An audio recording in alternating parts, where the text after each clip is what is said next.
Saan ko magluto tao sinangag na rice.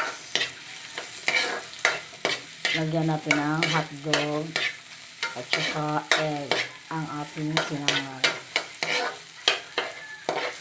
Okay?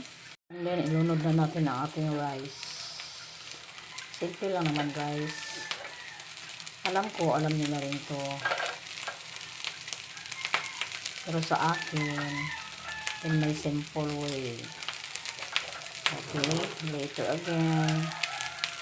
Na guys, halo-haloin.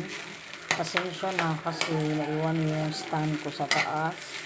Kaya di ko na yung isang kamay naghalo tapos yung isang kamay naghawak na po. Ang hirap.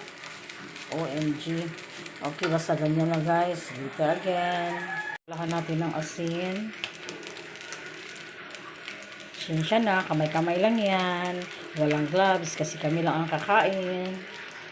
Tapos, lagyan ng magic sarap to make the sinangag sarap. Okay. Tapos, lagyan natin ng sibuyas. Okay. Yan na ang sinangag ko, guys. Luto na yan. Ready to eat. Okay. Thank you for viewing, guys. Good morning. God bless.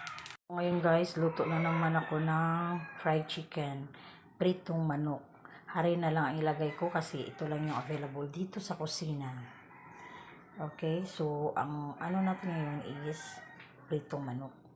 Ayan guys, nalinig ko na yung chicken. Ito okay? Later again. Okay guys, parang luto na ito. Kunin na natin. Guys, nagluto din ako ng paksiw na isda. Okay, so ang ulam namin ngayon is pritong manok at saka paksiw na isda. Yan, hindi pa yan luto. Later na naman.